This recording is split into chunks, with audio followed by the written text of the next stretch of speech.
어려울 적에 큰 위로 되시며 나 지위로울 때 좋은 친구라. 주는 저 산 밑에 백합 빛나는 새벽별 이 땅 위에 비길 것이 없도다. 내 맘의 모든 염려 이 세상 오라고 주님 항상 같이 하여 주시고 시험을 당할 때에 악마의 계교를 즉시 물리치사 나를 지키네. 온 세상 날 버려도 주 예수 안 버려 끝까지 나를 보리니. 주는 저 산 밑에 새벽별 이 땅 위에 비길 것이 없도다. 내 마음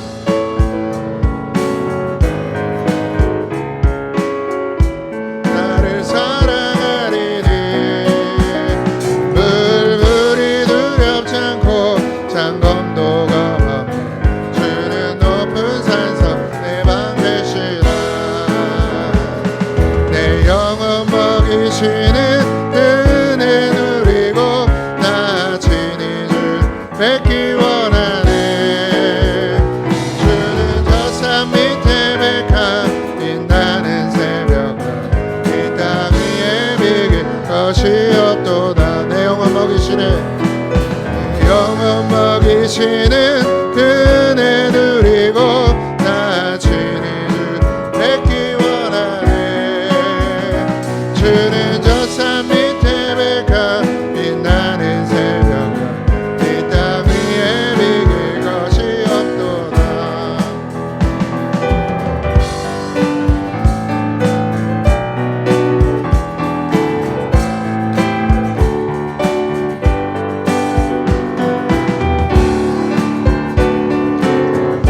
내가 매일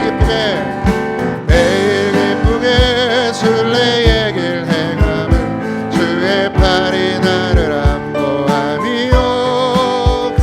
내가 주의 큰 복을 받는 참된 비결은 주의 영이 함께함이라. 성령이 계시네. 할렐루야 함께 하시네. 좁은 길을 걸으며 밤낮 기뻐하는 것 주의 영이 함께 함이라. 전의 죄에 빠져서 평안함이 없을 때 예수 십자가의 공 힘입어 그 발 아래 엎드려 참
다시 일어나 주를 예배함이 내 모든 기쁨이 되리.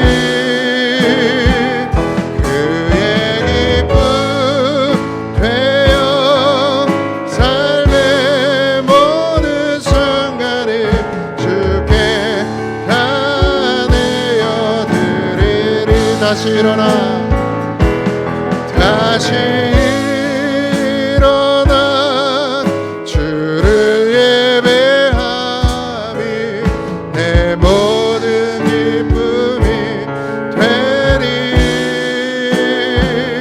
그의 기쁨 되어 삶의 모든 순간을 주께 다 내어 드리리. 나는 내 마음의 복음이 흥했던 곳에서 다시 아버지를 만나고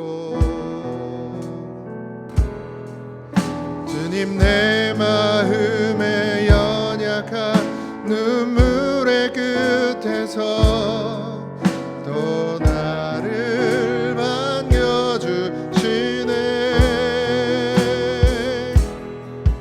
작다 생각했던 그의 부르심 다시 나를 회복해 하시네.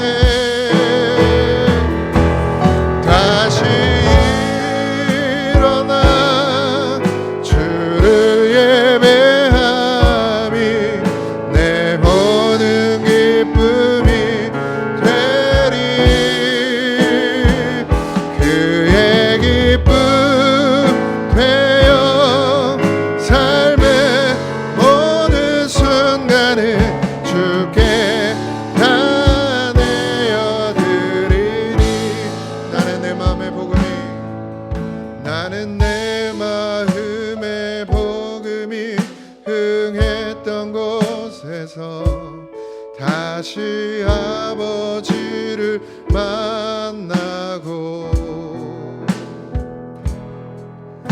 주님 내 마음의 연약한 눈물의 끝에서 또 나를 반겨주시네. 작다 생각했던 그의 부르심 다시 나를 회복해 하시네. 다시 일어나 주를 예배함이 내 모든 기쁨이 되리. 그의 기쁨 되어 삶의 모든 순간을 주께 다 내어 드리리. 다시 일어나 주를 예배함이 내 모든 기쁨이 되리. 그의 기쁨 되어 삶의 모든 순간을 주께 다 내어 드리리. 난 예수로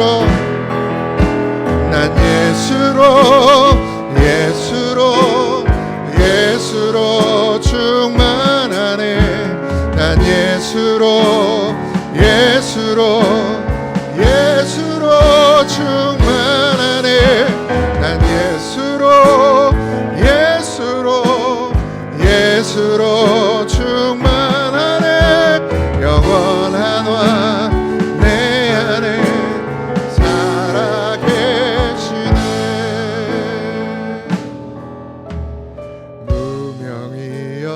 무명이어도 공허하지 않은 것은 예수 안에 난 만족함이라. 가난하여도 부족하지 않은 것은 예수 안에 오직 나는 부요함이라. 고난 중에도 견뎌낼 수 있는 것은 주의 계획 믿기 때문이라. 실패하여도 일어설 수 있는 것은 예수 안에 오직 나는 승리함이라. 난 예수로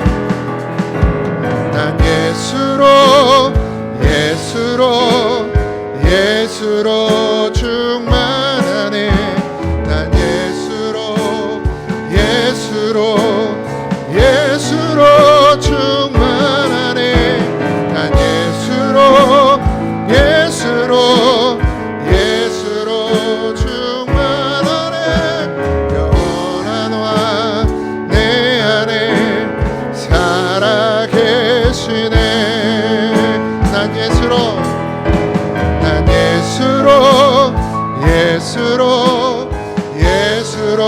충만하네. 세상 모든 것들로 부럽지 않네. 난 예수로 충만하네. 영원한 왕 내 안에 살아계시네. 내 몸이 약해도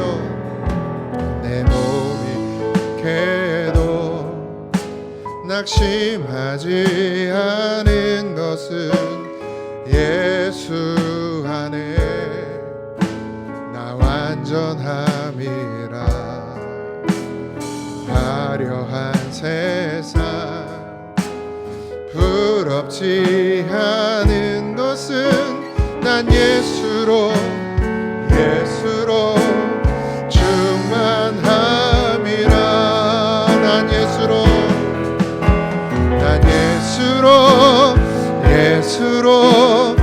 예수로 충만하네.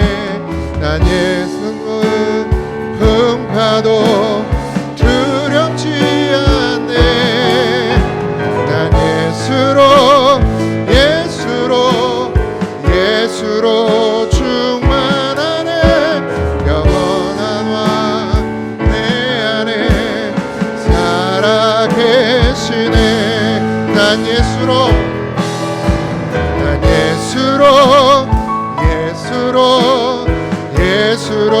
충만하네.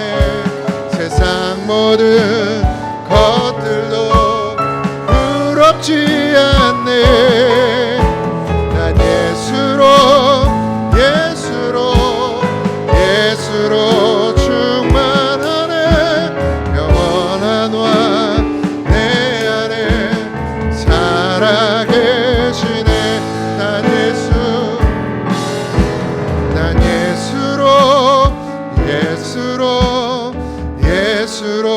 충만하네. 세상 모든 풍파도 두렵지 않네. 난 예수로 충만하네. 영원한 왕 내 안에 살아계시네. 하나님의 말씀은 히브리서 9장 1절에서 10절입니다.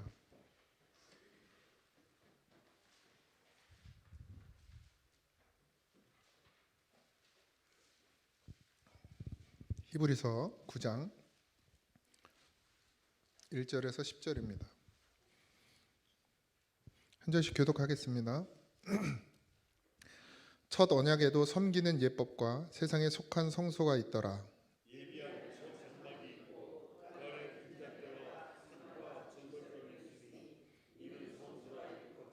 또 둘째 휘장 뒤에는 장막을 지성소라 일컫나니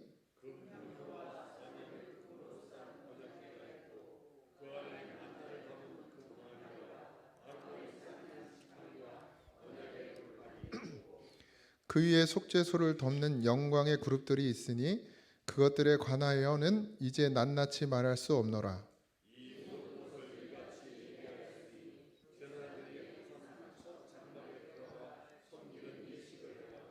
오직 둘째 장막은 대제사장이 홀로 1년에 한 번 들어가되 자기와 백성의 허물을 위하여 드리는 피 없이는 아니하나니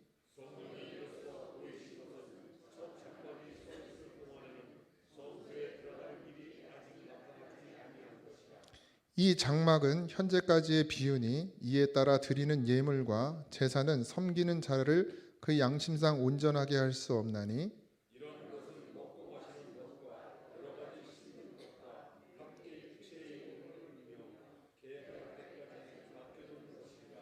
아멘. 눈에 보이는 성막이 왜 우리에게 주어졌는지에 대해서 우리가 가끔 생각해 보아야 되는데, 우리에게 주어진 것은 다 의미가 있죠. 하나님께서 그냥 주신 건 없습니다. 다 의미를 가지고 있는데, 그렇다고 또 우리가 그 의미를 다 알 수 있느냐, 그럴 만한 지혜도 우리에겐 없습니다. 그래서 미물이죠, 우리도. 근데 모든 것이 근원이 있죠. 우리가 어디로부터 왔는지는 상당히 중요합니다. 어디로부터 왔느냐, 그러니까 근원을 찾는 일인데, 보통은 이제 부모님이 계시니까 부모는 내가 어디서 왔는지 알게 해주는 그런 존재죠. 내가 누구로부터 왔는지. 그러나 거스르고 올라가면 결국 하나님으로부터 우리가 왔음을 알게 됩니다. 우리의 신앙의 근원을 아는 것이죠.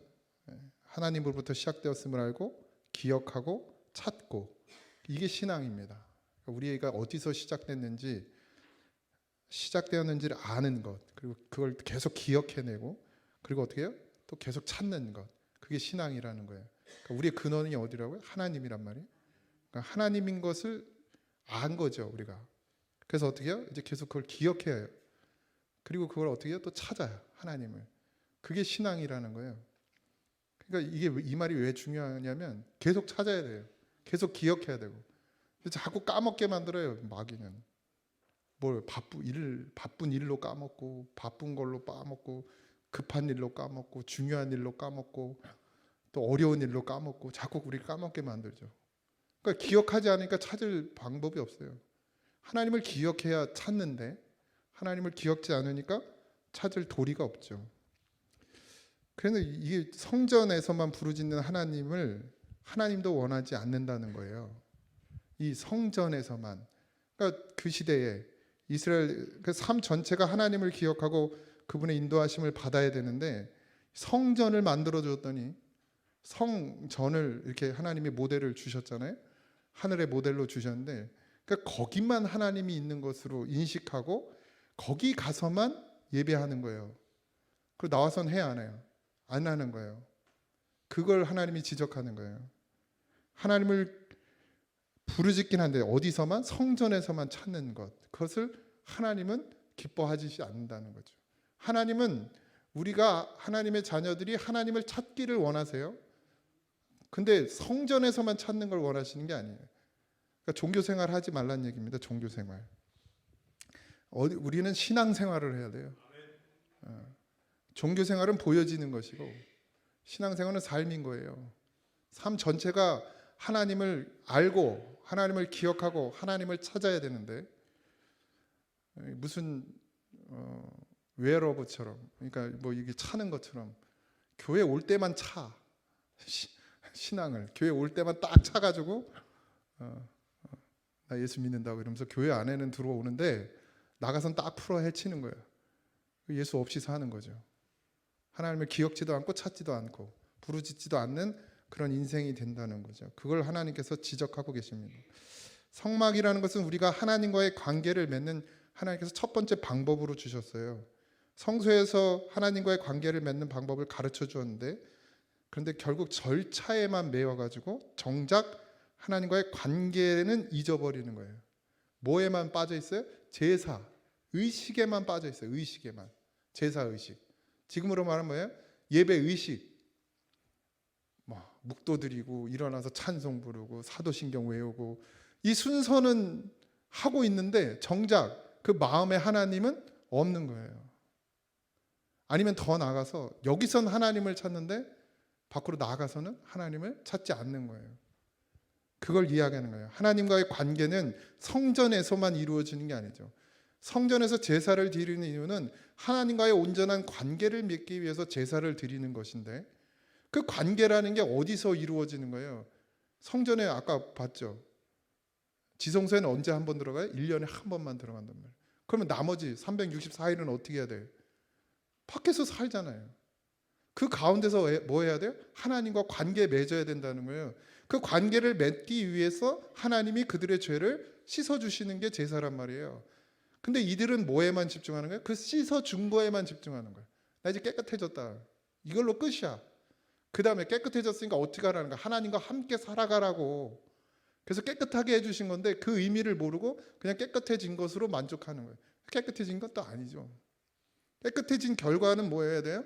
그 하나님과의 관계를 계속 유지해 나가야 되는 것이 그 결과물이란 말이에요. 근데 결과가 없어요. 그냥 깨끗해지는 것만 있는 거죠. 그러니까 계속 그게 어떻게 돼요? 하나님이 결국엔 그 많은 것들을 기뻐하지 않더라는 거죠. 자꾸 잃어버리니까요. 성막은 법궤를 지키기 위해서 만들어졌죠. 그러니까 성막 안에 법궤가 있잖아요.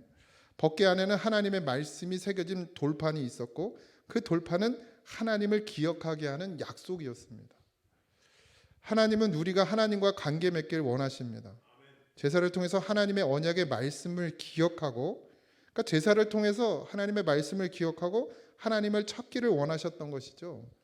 그래서 언약의 말씀인 돌판을 그런데 기억하지 않고 그냥 그 제사의 행위에만 빠져 있어요. 히브리 사람들이.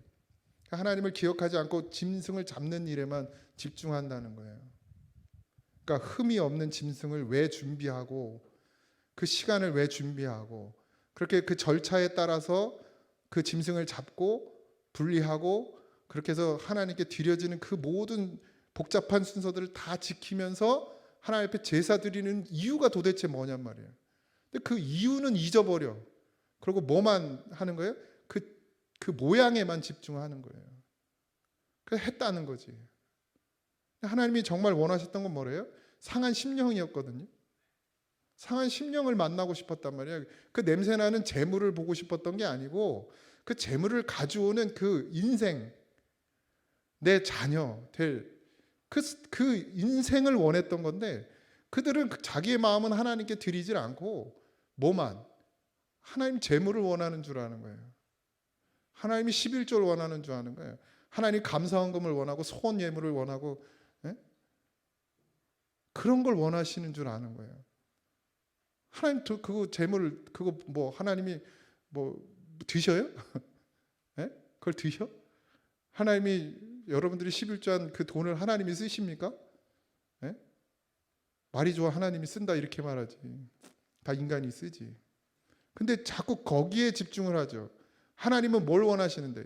그걸 드리는 그 사람, 그 영혼을 하나님은 원하시는 것인데, 자꾸 우리는 나는 드릴 생각을 안 하고 뭐만 드려요? 그 모양만 드리는 거예요. 모양만. 그러니까 그걸 하나님이 기뻐하지 않더라는 거예요. 하나님을 어디에서 만나야죠? 하나님 어디서 만나셔야 돼요, 여러분들? 제사에서? 성막에서? 아니, 하나님을 항상 만나야 돼요. 제사는 하나님과 항상 함께하기 위한 장치예요. 왜? 우리가 원래 하나님과 함께 할 수 없는 존재란 말이에요. 근데 제사를 통해서 어떻게 해요? 우리의 죄를 씻어주시니까 하나님과 함께 할 수 있는 그런 존재가 된단 말이에요. 그래서 하나님이 그 제사라는 장치를 주셨단 말이에요.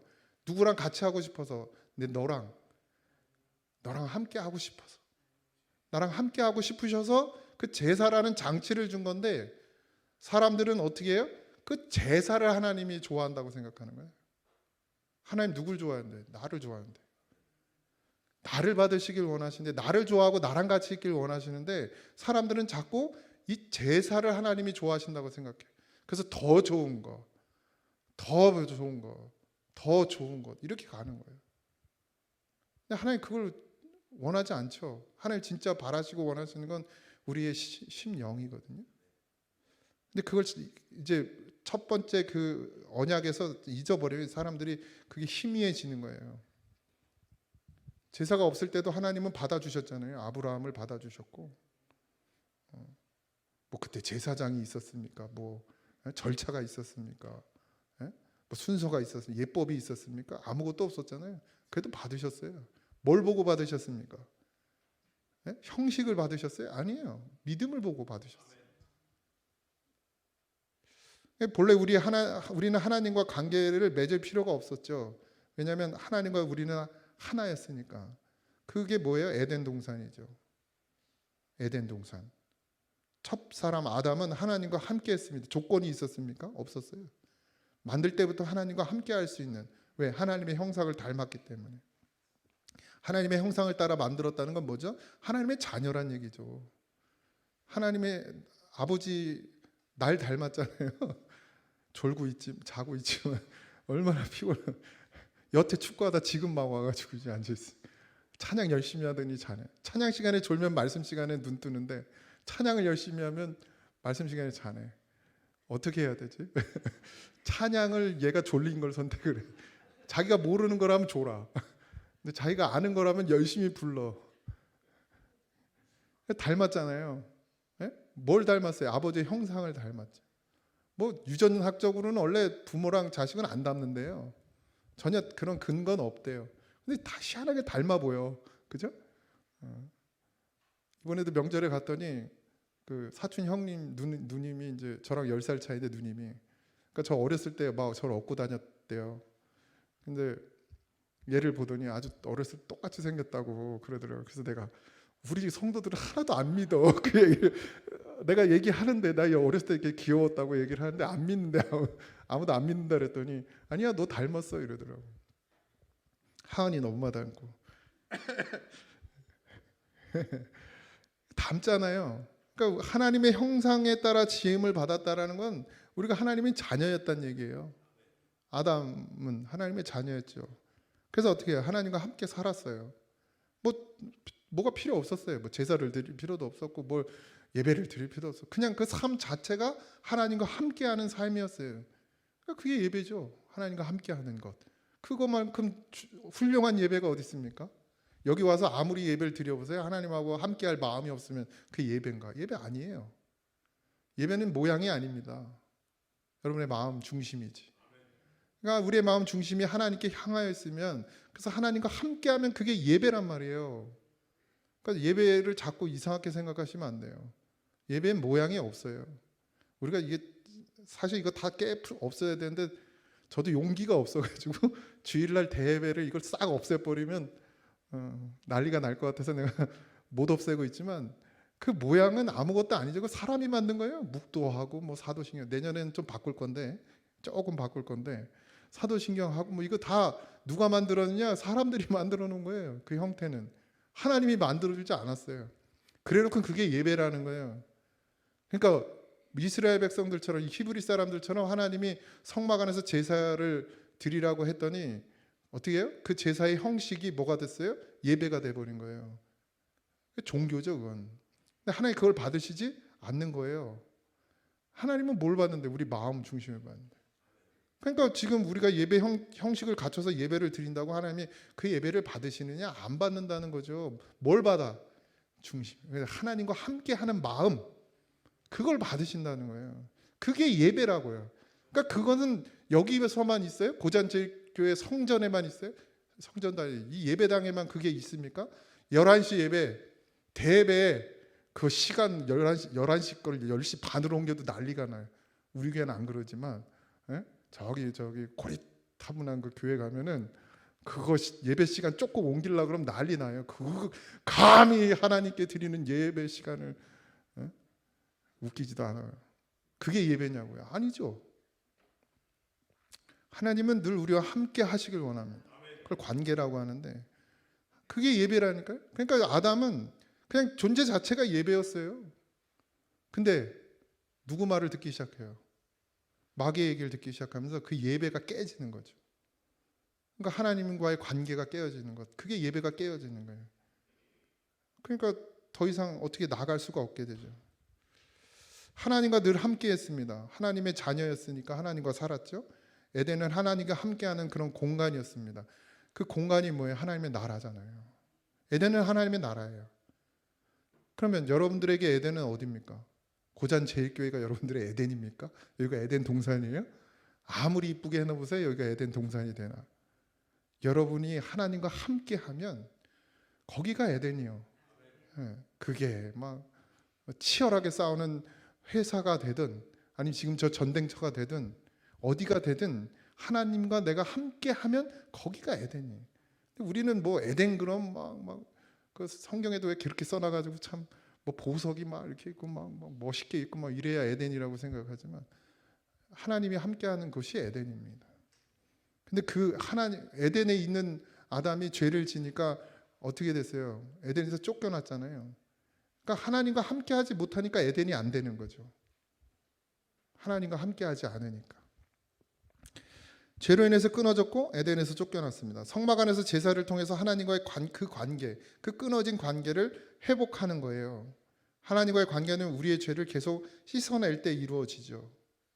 그러니까 구약엔 그렇게 계속 씻어냈어야 했죠. 거룩한 절차에 빠져있는 히브리인들에게 절차가 아닌 거룩한 가치에 집중하라고 말하는 거예요.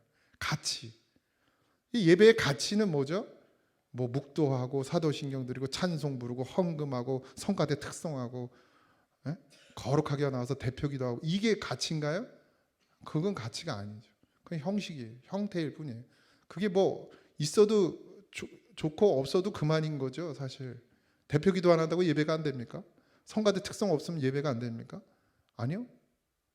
우리의 중심, 하나님께 드려지는 그 마음 중심, 그 가치가 없어질 때 예배는 예배가 되지 않는 거죠. 여러분들 이걸 잘 기억하셔야 됩니다. 제도의 본질을 놓치면 그래서 제도가 형식이 되고 내용이 없어지고 그 형식에 묶인 인간들이 모여가지고 하는 짓이 뭐예요? 하나님보다 자기를 더 높여요. 그게 종교예요, 종교. 그래서 막 목회 철학, 종교 철학. 종교의 목회의 철학이 어디 있습니까? 하나님이 왕이신데 내 생각이 무슨 의미가 있습니까? 만약 예를 들어서 제가 수많은 경험들을 해서 목회는 이렇게 하는 거야 라고 생각하면 그게 정답입니까? 정답이 어디 있어요? 하나님이 하시는 게 정답이에요. 내가 아무리 목회 철학을 가지고 아무리 공부를 많이 하고 아무리 단단한 어떤 그런 목회 철학을 가지고 교회를 이끌어 간다 해도 하나님이 나와 함께 하지 않으면 그건 아무 의미가 없어요. 쓰레기죠. 근데 우리가 자꾸 그 쓰레기를 여기서 자꾸 배출하는 거예요. 교회에서. 교회에서도 계속해서 쓰레기를 배출하고 있어요. 그러니까 하나님이 받으시질 않는 예배를 매일 드리는 거예요. 물론 개개인의 차이가 있습니다. 누군가의 예배는 받아주시겠죠. 그 중심의 진실함으로 하나님 앞에 예배 드리면 받아주시지만 그렇지 않은 사람들이 많다는 얘기예요. 그걸 어떻게 아냐고요? 보면 알죠. 삶을 보면 알죠. 뭘 사모하는지 보면 알죠. 사모하는 대로 가게 돼 있어요. 인간이 우상이 되면 신앙이 아니라 종교가 됩니다. 이게 진짜 무서운 거예요. 전쟁보다 더 무서운 겁니다. 교회가 종교가 되면 전쟁보다 더 무서워요. 어떻게 한다고 그랬어요? 소경이 소경을 인도하면 다 같이 수렁에 빠져요. 그리고 배나 어떻게 한다고 해서 지옥 자식을 만든다고 그랬어요. 이게 믿음이 신앙이 종교가 되면 배나 지옥 자식을 만드는 거예요. 11조 많이 하면 복 받고 하나님 나라 간다고 가르쳐 놓으면 하나님 나라 가겠습니까? 그 생각으로 하나님 여기 나와서 종교 생활하는데 나 드릴 생각은 안 하고 맨날 11조만 많이 드릴 생각하면 그게 천국을 가겠냐고요. 나를 하나님 앞에 한 번 내드리지도 못하는데. 근데 그렇게 만들잖아요, 교회가. 또 그게 좋대요, 또. 복 받으라고 막 그냥 목사님이 그냥 11조 많이 하면 그냥 축복 기도를 그냥 아주 세게 해주면 그냥 좋아가지고 뭐 된 것처럼 아무것도 안 되는데. 근데 그런 거 좋아하잖아요. 우리 교회는 안 좋아하죠, 이제. 아직도 그거 좋아하시는 분들 계세요? 내가 해드릴게. 근데 그렇게 바뀌고 있어요. 바뀌었죠, 이미. 많이 그런 세월을 흘러왔죠. 그래서 여기저기 목사님들이 정말 그거 아니라고 잘못된 거라고 지금 막 또 다시 외치는 목사님들이 되게 많아요. 여러분들이 그냥 담임 목사님 말씀이 최고라고 생각해서 다른 거 잘 안 들어서 그렇지 밖에 목사님들 중에도 그렇게 지금 잘못되어 가고 있다라고 그렇게 개혁하려고 하는 그런 목사님들이 많습니다. 잘못되어졌다고, 우리가 틀렸다고, 성전이라고 했던 거, 11조 강조했던 거 이거 다 틀린 거라고 얘기하는 분들이 많아요. 9절입니다. 이 장막은 현재까지 비우니 이에 따라 드리는 예물과 제사는 섬기는 자를 그 양심상 온전하게 할 수 없나니 이런 것은 먹고 마시는 것과 여러 가지 씻는 것과 함께 육체의 예법일 뿐이며 개혁할 때까지 맡겨둔 것이니라. 이 장막은 현재까지의 비유라는 것은 예수님이 오셔서 장막을 걷어내셨죠. 그리고 하나님께로 나아가게까지, 그때까지가 뭐예요? 이 장막은 현재까지라는 거예요. 그러니까 예수님 오시기 전까지, 예수님이 오셔서 이제 장막을 다 걷어내셨기 때문에 이제 예물을 드리고 제사를 드리고 그런 것들이 우리를 온전하게 하지 못한다는 것을 이제 예수님을 통해서 확증하셨다라는 거예요. 예수님이 친히 성전이 되셨죠. 이제 우리로 하여금 하나님께 나아감에 있어 온전할 수 있게 해주셨다는 거예요. 그러니까 그동안의 제사는 어떻게 해요? 온전하게까지는 못하는 거예요. 완전하지 못하고 온전하지 못한 거죠. 근데 예수님이 어떻게 해요? 친히 성전 되셔서 이제 예수님으로 말미암아 우리가 온전함을 입는 거죠. 그래서 더 이상 제사가 필요 없다는 거예요. 더 이상 예물이 필요 없다는 거예요. 제물이 필요 없다는 거예요. 뭐로만 구원을 받아요? 예수로만. 예수로 구원받는 겁니다. 잊지 마세요. 제사장이라도 온전하게 할 수 없었던 하나님과의 관계.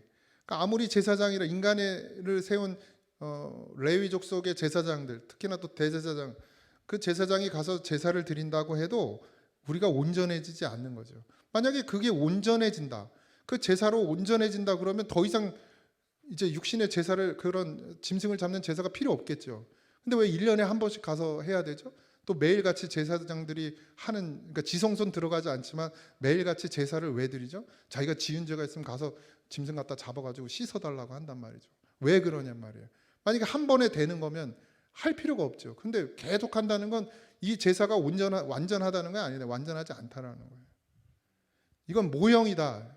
예수님이 오시기 전까지 모형이라는 것이죠. 그러니까 구원은 제사로 구원받는 게 아니었어요. 그 전에도, 예수님 오시기 전에도 구원은 뭘로 받아요? 믿음으로 받아요. 그래서 아브라함은 믿음의 조상이에요. 다윗은 의의 왕, 믿음의 왕이고, 의의 왕, 의는 뭐예요? 예수님이거든요. 그러니까 근데 제사로 구원을 받는다고 생각하거든요. 제사는 아니죠. 제사는 하나님께 나아가는 방법일 뿐입니다. 구원은 뭘로 받았어요? 믿음으로 받는 것이죠. 다 예수님을 봤어요. 구약 시대에도, 구약 시대에 있는 사람들 중에서도 예수님을 본 사람들이 많죠. 그러니까 제사가 아니었죠. 정답은. 그렇지만 하나님께서는 그 제사를 통해서 하나님과의 관계를 계속해서 회복시키는 그런 도구로 사용해 주셨어요. 그래서 그 제사로 말미암아 하나님께 나갈 수 없는 자들을 나가게 하게 해 주셨다는 거죠. 근데 그 제사를 통해서 하나님께 나가라고 했던 것이고 하나님과의 관계를 맺으라고 했던 것인데 그것조차도 또 인생들이 그렇게 바꿔버린 거예요. 자기들이 생각으로. 근데 지금 보자고요. 그럼 예수님이 이 땅에 오셨어요. 이제 완전하게 해주셨어요. 깨끗하게 해주셨어요. 그럼 우린 지금 어떤 예배를 드리고 있냔 말이에요. 또 구약의 제사와 똑같은, 제가 지난 수요일에도 말씀드렸는데 구약의 제사와 똑같은 오류를 또 범하고 있잖아요. 그죠? 여러분들 예배 왜 드리세요? 제사 안 받으려고요? 제사 안 받으려고 예배 드리십니까? 잘 생각해 보세요. 우리가 예배를 왜 드리나? 예배는 하나님 앞에 기쁨으로 나가야 돼요. 왜요? 나를 구원하셨으니까. 나를 자녀 삼아 주셨으니까. 뭐 그냥 막 고개 숙이고 뭐 하나님 뭐 오늘도 잘못, 내일도 잘못, 모레도 잘못, 그런 마음으로 나가는 게 아니고 이제 하나님 앞에 뭐예요? 나의 온전함을 입은 그 믿음으로, 그 예수님을 믿음으로 말미암아 하나님께 감사로 나가는 것이 예배여야 합니다. 근데 우리가 그걸 자꾸 잊어버려요. 그리고 어떻게 해요? 오늘도 또 와서. 예배는 제사가 아닙니다. 제사의 마음으로 오지 마세요. 여러분들 죄사함을 꼭 주일날 예배 와서 죄사함을 받습니까? 아니, 그런 건 없어요. 여러분들이 드리는 예물이 회개의 예물입니까? 예? 죄사함의 예물이에요? 뭐 마치 짐승을 잡는 대신 돈을 내는 겁니까? 예수님이 오시기 전엔 그랬어요. 예수님이 오시기 전에 이제 짐승을 잡아서 죽이는 일, 그 11조를 드리는 일에 있어서 이게 이제 뭐 복잡하잖아요. 막 한 번 이제 그 1년에 한 번 드리는 그 예배 때는 얼마나 많은 사람이 그 예루살렘 성전으로 옵니까? 그러니까 너무 복잡해졌거든요. 그래서 이제 바꾼 거예요. 돈으로 바꾸고, 그래서 돈을 드리기도 하고, 심지어는 또 소를 끌고 오다 보면 얘가 흠이 생기잖아요. 그러니까 어떻게 했어요? 돈 들고 와가지고 성전 있는 데서 좋은 거 하나 사다가 드리고, 뭐 이런 식으로 바뀌었단 말이죠. 근데 그런 제사를 드리는 게 아니잖아요. 여러분들 헌금을 그런 제물을 드리듯 드리는 게 아니잖아요. 그건 이미 다 끝났어요. 다 끝났단 말이에요. 우리가 예물을 드린다면, 우리가 헌금을 드린다면 그거는 뭐를 위해서요? 교회를 위해서 쓰는 거예요. 또 가난한 자를 위해서 써야 하고, 선교를 위해서 써야 하고, 교육을 위해서 쓰라고 이제 내 걸 드리는 거죠. 내 것도 아니죠. 하나님 것을 드리는 거죠. 이건 그러니까 재물하고는 전혀 상관없는 거예요. 왜 자꾸 예수님이 이제 재물 되셔서 이제 끝났어, 제사는. 예수님을 통해서 완전히 끝났단 말이죠. 근데 또 자꾸 반복을 하는 거예요. 그러니까 뭐 이것도 아니고 저것도 아니고 막 뒤집어져 섞여 버렸죠. 그래서 예수님께서 이제 여기 말씀하신 것처럼 개혁할 때까지 맡겨둔 거라는 거예요. 육체의 예법을, 이 모든 순서, 이런 절차, 이런 건 뭐라는 거예요? 육체의 예법이라는 거예요. 언제까지 맡겨둔 거래요? 예수님께서 오셔서 다 뒤집어 엎을 때까지만 맡겨둔 거라는 거죠. 그래서 이 제사라고 할지라도 온전할 수 없게 했던 하나님과의 관계를 이제는 우리가 하나님을 아버지라고 부를 수 있는 그런, 예수님이 내 안에서 성전 되심을, 그런 은혜를 입었다라는 거예요. 근데 그게 예수님으로만 가능하다는 거예요. 그런 게 어디 있냐고요? 나한테 묻지 마세요. 하나님께 따져. 하나님은 신이잖아요. 하나님은 하나님이에요. 하나님이 하나님 마음대로 하는 걸 왜 나한테 그래? 하나님이 예수님으로만 우리가 구원받을 수 있다 이렇게 정하시면 그럼 그게 맞는 거예요. 그런 게 어딨냐고 따져보여 소용이 뭐고, 한깟 미물이 막 따지면 뭐예요? 개미가 자기네 집 밟았다고 나한테 따져봐야 내가 듣기는 하겠습니까? 따질 수도 없겠지만 덤벼봐야. 우리가 그런 미물이잖아요. 하나님 앞에 왜 예수님이어야 되냐고. 그건 하나님이 그렇게 만들었었는데 뭐 더 이상 할 말이 없어요. 그러니까 뭐 예수 안 믿는 사람들하고 뭐 따지고 싸우고 해봐야 답 안 나와요. 믿음이 아니면 답이 안 나오는 거죠. 그냥 선포할 뿐이요. 그래, 넌 그렇게 믿다가 지옥이나 가라고.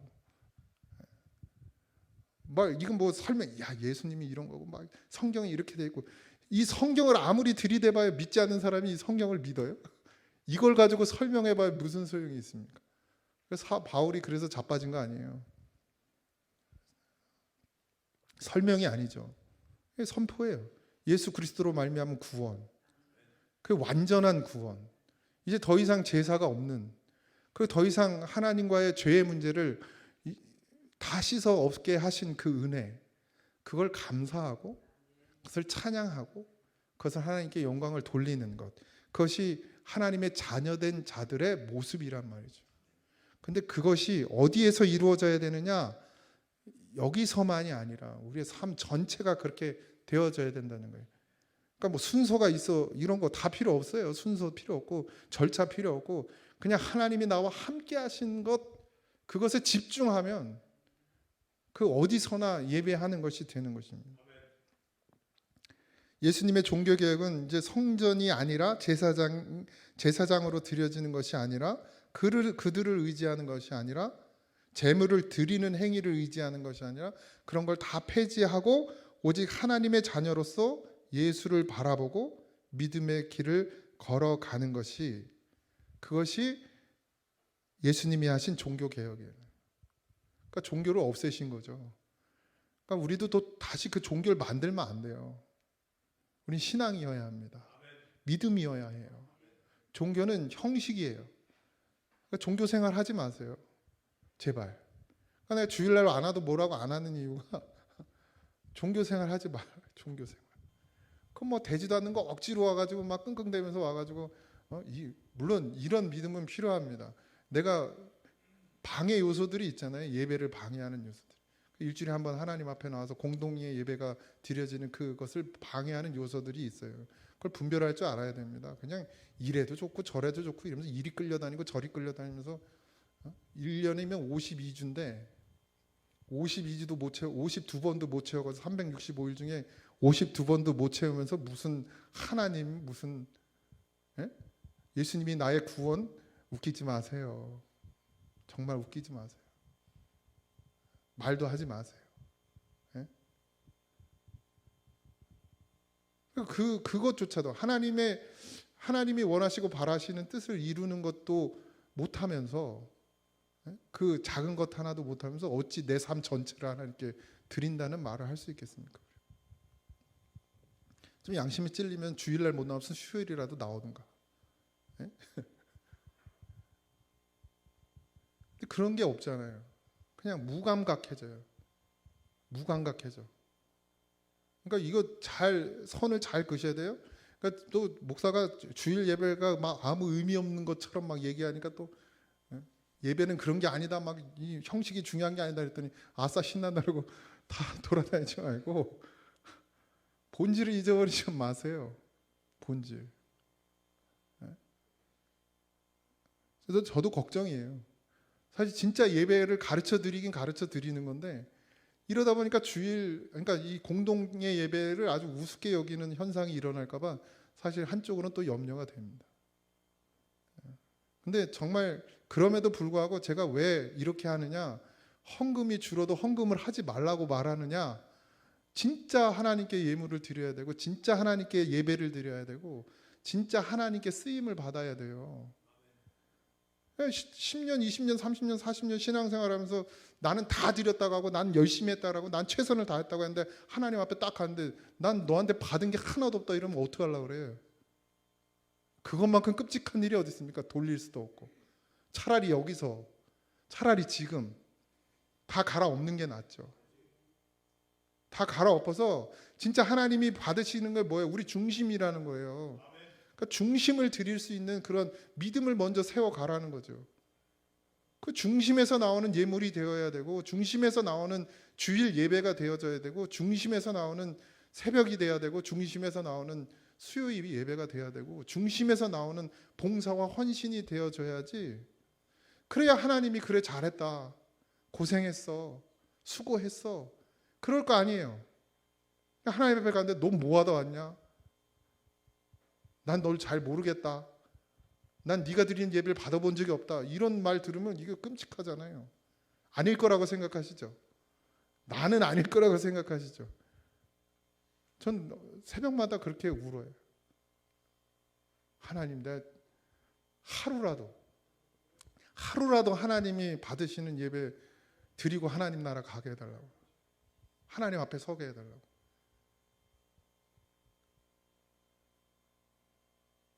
그 예배가 쉬운 게 아닌가. 중심으로 하나님과 함께 하는 게 쉽지 않아요. 아담이 죄를 안 지었으면 쉬운 문제인데 한번 죄를 짓고 떠난 인생이 하나님과 늘 함께 한다? 이게 쉬운 문제가 아니죠. 근데 해야 돼요.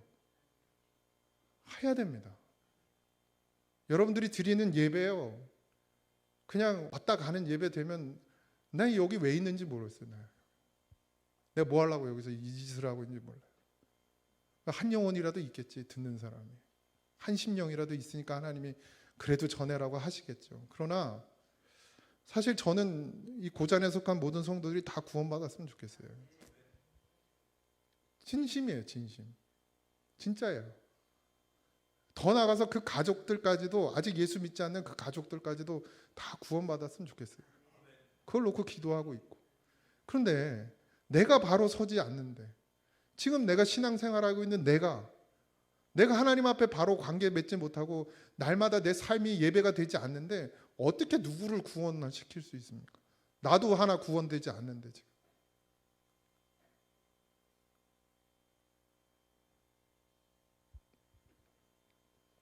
성경은 하나님을 알게 하는 내비게이션이에요. 하나님께 나가는 방법을 가르쳐주고 있는 게 성경입니다. 성경책이나 액세서리로 쓰는 십자가가 능력이 있는 게 아니에요. 어떤 분들은 이걸 배구자, 귀신 못 들어오게 한다 이러고 배구자. 이 책이 능력이 있습니까? 이건 찢어서 그냥 쓰레기통에 버리면 그냥 쓰레기예요. 이 귀한 성경책을, 하나님 말씀을 막 우리 아내도 그게 좀 센데. 아유, 세요. 나보다 더 세. 그럼 절대로 막 제가 이거를 이렇게 해가지고 넘겼다가 한번 혼난 적이 있어요. 아니 뭐 책을 귀하게 여겨서 그런 거예요. 성경책이 아니에요. 이게 무슨 능력이 있습니까? 이 십자가가 뭔 능력이 있어요? 이게? 이건 그냥 동이에요, 동. 이건 그냥 종이고. 진짜 능력은 어디서 나오는 거예요? 여기서 나오는 거예요. 하나님의 말씀, 주의 성령이 어디에 계세요? 여기 계세요? 이 성경책 안에? 이거 털면 나와요? 성령이? 여기 있잖아요, 여기. 여기에서 능력이 나오는 거라고요. 내가 말씀으로 충만해져야 능력이 나오는 거예요. 뭐 능력도 뭐 예언하고 이런 거 말고 예수로 사는 것, 하나님과의 관계를 맺고 살아가는 것, 요동하지 않고 흔들리지 않는 그런 믿음의 능력이 어디서 나오냐고요? 우리 안에서 말씀으로 내 안에 거하시는 성령께서 그 능력을 행하신단 말이죠. 그러니까 이거에 능력이 있는 게 아니에요. 비고 자세요. 혹시 모르지 지켜주실라나. 우리의 중심에 새겨진 하나님의 말씀이, 여기에 새겨진 십자가가 능력이에요. 보여지는 것에 매여있는 인생이 되지 마시기 바랍니다. 자꾸 우리 저기 보여지는 것으로만 행하지 마세요. 하나님은 그런 거 절대 안 보십니다. 그런 하나님이었으면 내가 믿지도 않았어요. 믿을 수도 없고. 왜냐하면 난 그렇게 행위로 그냥 온전하지가 못해가지고. 그런 걸 보셨다 그러면 우린 진짜 다 죽어야 돼요. 여러분들이 보여지는 걸로 했다고 만약에 하나님이, 여러분들이 보여지는 걸로 하나님이 판단하신다고 그랬으면 여러분들 진짜 11조 똑바로 하시는 분 계세요 여기? 복을 받을 사람이에요? 복을 못 받을 사람이에요? 만약에 보여지는 걸로 했다 그러면 여기 11조 계산해가지고 하나님께서 딱딱 두들겨가지고 100배의 복을 줄 사람이 누가 있냐면 11조를 온전하게 하는 사람이 하나나 있어요? 둘이나 있어요? 근데 이 중심으로 하시니까 은혜인 거예요. 왜요? 이 중심 누가 변화시켜 주시는 거예요? 주님이 변화시키지. 내가 뭐 변화 못 시키잖아요. 이곳에 임하시는 것도 누구예요? 주님이시죠. 네. 성령이 이곳에서 역사하시는 것도 내가 하는 게 아니잖아요. 그러니까 은혜죠. 이런 것은 먹고 마시는 것과 여러 가지 씻는 것과 함께 육체의 예법일 뿐이며 개혁할 때까지 맡겨둔 것이니라. 지금 우리가 하고 있는 이 종교적 행위들은 다 육체의 예법이라는 거예요. 육체로 말미암은 거라는 겁니다. 그러니까 하나님은 뭐예요? 중심의 진실함으로 하기를 원하세요. 그러니까 중심의 진실함으로 하지 않는 모든 행위들은 육체의 일이라는 거예요. 성가대가 여기 서서 하나님을 찬양하지만 여기 성가대 서서 찬양하면서도 다른 마음을 갖고 있으면 그건 육체 행위일 뿐입니다. 하나님이 받으시는 게 아니에요. 10명이 찬양을 해도 한 사람만 하나님이 받으실 수도 있어요. 그걸 명심하십시오. 여기 앉아 예배를 드린다고 다 받으시는 게 아닙니다. 하나님 앞에 겸손함으로 진실함으로 나가지 않으면 하나님은 그 예배를 받지 않으시는 거예요. 이렇게 보면 하나님 되게 무서운 하나님이죠. 우리는 하나님의 자녀입니다. 하나님의 자녀는 하나님의 일을 해야 해요. 하나님의 자녀니까. 마귀의 자녀는 뭐래요? 마귀의 일을 하는 거죠. 하나님의 일은 드러나는 행위에 있지 않습니다. 우리의 중심에서 이미 시작되고 있는 것을 간과해서는 안 돼요. 하나님의 일은 이미 우리 안에서 시작되었어요. 나를 구원하시는 역사, 내 가정을 구원하는 역사, 내가 속한 모든 곳을 구원하시는 그 역사가 이미 내 안에서 시작되었어요. 여전히 사람에게 보이는 행위에 치우쳐서 정작 하나님이 기뻐하시는 일을 하지 못하는 어리석음을 계속 반복하지 마십시오. 부탁입니다. 여러분, 온전한 믿음으로 나가세요. 정말 여기를 꽉 쥐고 움켜쥐고 찢든 뭔 짓을 하더라도 내가 중심으로 하나님 앞에 예배 드리는 게 뭔지 잘 모르겠으면 가서 구하세요. 하나님, 중심으로 예배하는 게, 진실함으로 예배하는 게 뭡니까 하나님? 그런 걸 좀 구하세요. 하나님, 내일 뭐 계약해야 되는데 꼭 되게 해주세요, 이런 거 기도하지 말고, 하나님 우리 새끼 이제 대학 가야 되는데 시험 철석 붙게 해주세요, 그런 거 기도하지 말고. 그거나 그거 저기 남의 대학교 대문에다 역 갖다 붙이는 거랑 뭐가 달라요? 똑같지. 그런 거 말고, 하나님, 내가 하나님하고 온전한 관계를 이루고 하나님과 온전히 함께하며 하나님이 원하시고 바라시는 예배, 그 예배 어떻게 드리는 거예요? 안 되면 물어라도 보셔요. 안 가르쳐 주시지 않습니다. 다 가르쳐 주시죠. 저는 뭐 누구한테 배웠겠습니까? 전 뭐 누구한테 배웠겠어요? 이거 신학대학 가도 이런 거 안 가르쳐 줘요. 그렇게라도 진솔하게 나가보세요. 우리가 하나님의 자녀이잖아요. 들으신단 말이에요. 그걸 들으신다고요. 그러면 다른 건 하나님이 구하지 않아도 주신다고 분명히 성경이 이야기하고 있어요. 그 구하지 않아도 주는 게 뭘까요? 이 땅의 것들이겠죠. 필요를 따라 채워주시죠. 근데 우린 자꾸 뭐만 해요? 자식이요, 부모에게 잘하는 거에만 집중해봐요. 엄마 아빠가 기뻐하는 일을 하려고 해봐요. 그러면 안 사주든 장난감도 사주고 싶고 안 사주든 옷도 더 사주고 싶은 거예요. 이쁘면. 근데 옷 사주세요, 옷 사주세요, 뭐 해주세요, 뭐 해주세요 이러면서 다른 건 하나도 안 해. 자식으로서 정말 기본이 되는 거, 부모의 마음에 드는 건 하나도 안 하면서 이거 해달라고 저거 해달라고 그러면 주고 싶겠어요? 난 절대 안 줘. 우리 하나님은 좀 나보다 약해가지고 막 주시기도 하시지만 절대 안 줘요. 그러니 우린 하나님의 자녀예요. 그러니까 하나님의 일을 하셔요. 하나님이 기뻐하실 일. 하나님 뭘 원하십니까? 하나님은 여러분들을 원하십니다. 여러분의 중심, 여러분의 마음, 그 상한 심령, 그걸 원하신단 말이에요. 그걸 드리길 지금도 기다리고 계신단 말이에요. 그런데 와가지고 11조 봉투 들고 와가지고 집어넣고 난 예배 드렸다고 그러고, 그래도 1년 탁 뒤집어 봉사 열심히 했다고 그러면서 나 할 거 다 했다고, 예배 안 빠졌다고 이러면서 그러고 앉아 있으니 하나님이 뭐 답답하죠. 환장하죠. 예수님의 피는 우리 속에 이미 흐르고 있습니다. 우리 다. 그래서 그 피 속에서 우리는 한 몸이 되었어요.